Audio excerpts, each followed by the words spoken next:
Physician burnout. Most doctors hate that phrase. You hear it coming and you know exactly what's next. Another article, another wellness seminar, another hospital initiative about resilience, more statistics, more surveys, more reminders to take better care of yourself. And most physicians hear that and think the same thing. This again? Because a lot of burnout conversations completely miss the mark. They talk about self-care while physicians are dealing with productivity dashboards, overflowing inboxes, and charts waiting at 9:30 at night. They frame burnout like a resilience problem when many doctors know it's not that simple. And they often describe burnout as hating medicine when a lot of physicians actually still really love their work. So the whole conversation starts to feel off. But here's the interesting part. Physicians still search the word burnout thousands of times every month, which tells us something pretty important. Doctors may reject the label, but they're still trying to understand what's happening to them. And when you listen closely to how physicians describe their experience, a different pattern starts to show up. And once you see it, the whole burnout conversation starts to look a little different. Somewhere between the RVUs, the late night charting, and trying to be everywhere for everyone, you started to lose track of why you're doing all this in the first place. I've been there. I'm Dr. Michael Hersh, and this is the Better Physician Life podcast. If part of you is whispering, I want more, but I don't know where to begin, you're in the right place. Let's figure it out together. Hey everyone, and welcome back to another episode of the Better Physician Life podcast. Thank you so much for being here today. Okay, I get it. Doctors do not want to talk about burnout, but ignoring it doesn't make it go away. And if you listen closely to how physicians actually describe their experience, burnout often looks very different from the way it's usually talked about. Most doctors assume burnout means hating medicine, dreading work, wanting to quit, and honestly, sometimes it does. But that's not what many physicians are actually describing. A lot of physicians still love the work. They enjoy complex cases, they care deeply about their patients. Their problem is something else. They can't shut it off. You hear this pattern from physicians all the time. They leave the hospital, but the hospital doesn't quite leave them. You're driving home thinking about the patient with the abnormal labs. You sit down for dinner and suddenly remember the chart you forgot to finish. You lie down at night and your brain starts replaying a clinic visit from earlier in the day. Not because anything went wrong, but because the case is still open in your mind. And when that happens, day after day, something subtle starts to happen. Work slowly expands into the rest of life.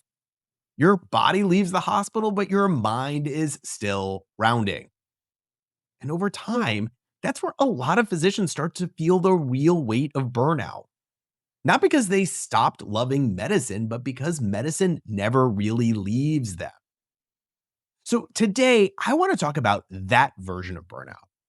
The one physicians actually describe, what it looks like, why it happens, and most importantly, what you can do about it. And before we go any further, it's worth acknowledging something we all know. Physician burnout is real. Depending on the survey you look at, somewhere around half of all physicians report symptoms of burnout. During the peak of the pandemic, that number climbed even higher. Clearly, something is going on, and there are lots of reasons physicians feel burned out. Sometimes it's the volume, the inbox, the RVU pressure, the staffing gaps, the loss of control. So this isn't about reducing burnout to one cause. But when you listen closely to how physicians describe their day-to-day experience, one pattern keeps showing up again and again. Many doctors don't say they hate medicine. What they say sounds more like, I still like the work. I still enjoy the complex cases. I still care about my patients. And that's where the story becomes more complicated. Because if physicians still love medicine, why are so many of us feeling burned out? Part of the problem is that medicine rarely gives us a clear ending to the day. In a lot of jobs, the work is finished when you leave. But medicine, it doesn't really work like that. There is always something pending. Outstanding results, notes you didn't quite finish, patients you're still thinking about, a case that still doesn't quite make sense yet. So when physicians walk out of the hospital or clinic, they're often leaving in the middle of unresolved responsibility. And that's hard for physicians to ignore. Because from the beginning of training, medicine teaches us to keep thinking about the case. We're trained to ask ourselves, did I miss anything? What else could this be? What's the next step? That kind of thinking makes you a good doctor. It protects patients. But it also means your brain gets very good at carrying unfinished things. The patient you're still not completely satisfied about, the result you haven't seen yet, the note you meant to finish before you left. So when the day ends, your brain doesn't actually get the signal that the work is actually over.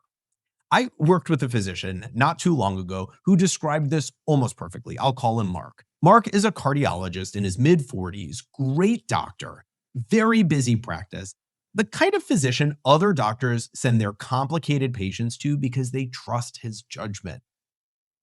When he first reached out, he said something interesting. He said, I don't think I'm burned out. I actually still really like my work. And he really meant it. He enjoyed the diagnostic puzzle. He liked figuring out why a patient's symptoms didn't quite match the echo. He liked walking into a complicated case and working through it step by step. But then he added something else. I just can't seem to shut my brain off. He described what the drive home looked like, replaying the day, thinking about the patient with the borderline troponin, remembering the chart he hadn't finished yet, running through tomorrow's cath lab schedule in his head. And by the time he walked through the front door, part of him was still in clinic. His kids would run up to greet him, his wife would start telling him about her day, and about 30 seconds in, he realized he hadn't heard a single word because part of his mind was still in clinic. He was there, but not really.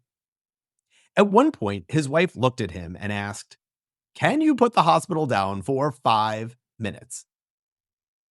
And that was the moment he realized something needed to change. Not because he wanted to leave medicine, but because medicine had started to take over way too much of his life. It wasn't just occupying his workday anymore. Medicine was occupying his attention. And once we stepped back and looked at it together, something became very clear.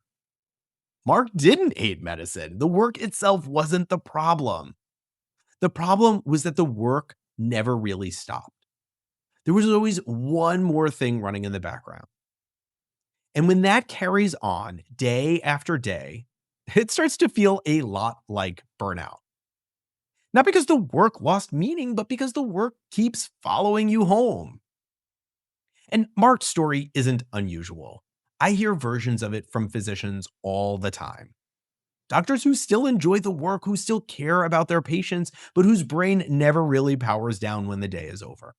For a lot of physicians, the problem isn't just the workload, it's that the work keeps occupying the transition points of the day. The drive home, the first hour of the evening, the time right before you go to sleep. The moments where your brain is supposed to shift out of physician mode.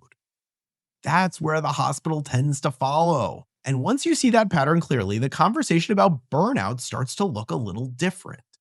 Because if the problem were simply that physicians hated medicine, the solution would be obvious. You'd leave. You'd leave the job, you'd leave the career, but that's not what most physicians want. They still care about the work. What they want is for the work to stop occupying their mind when the day is over. They want to walk through the door at home and actually be home. And for most physicians, that transition doesn't happen automatically. You leave the building, but the day is still running in your mind. You're replaying cases, thinking about labs, running through tomorrow's schedule. So the real skill isn't caring less about medicine. The real skill is learning how to close the workday deliberately. A moment where your brain recognizes the shift is over, where the unfinished pieces of the day get parked somewhere outside of your head, where the physician part of your brain can stand down for the evening. Most physicians were never taught how to do that. But once you start seeing it, the next step becomes a lot clearer. And if you're listening to this and thinking, okay, this all makes a ton of sense, but how do I actually do that? For some physicians, that shift starts by simply talking it through with someone who understands the work, a colleague, a partner, a coach, stepping back, looking at the patterns, figuring out where the job has expanded into the rest of your life. Sometimes just having that conversation creates the clarity you need to start changing things. And sometimes it starts with something even simpler, just a way to close the loop before you walk through the door at home. And that's exactly why I created the 5-minute commute reset for physicians. It's a short audio guide and worksheet designed to help you close the workday before you walk through the door at home. Just a simple structure to help your brain shift out of physician mode and into the rest of your evening. You can download it for free at betterphysicianlife.com/commute reset, and I will link it in the show notes. Because for years, the conversation around physician burnout has focused on things like pizza parties, meditation apps, and reminders about self-care. And none of those things are bad, but they miss the real problem. The problem isn't that physicians don't know how to relax. It's that the job follows us home every day. And the real cost of that usually doesn't show up in the hospital. It shows up at the dinner table, in the conversations you have here, in the moments where someone you love realizes you're there, but not really there. Thank you so much for listening, and I'll see you next time on the Better Physician Life podcast. Thanks for listening to the Better Physician Life podcast. If you want to learn more, check out my website, www.betterphysicianlife.com. And if something in this episode sparked something in you, don't let it end here. Subscribe to the show and leave a review. It really does help. And maybe send this episode to a colleague who seems to be carrying more than they're letting on. This isn't just a podcast. It's a space for real change, and your voice helps amplify it.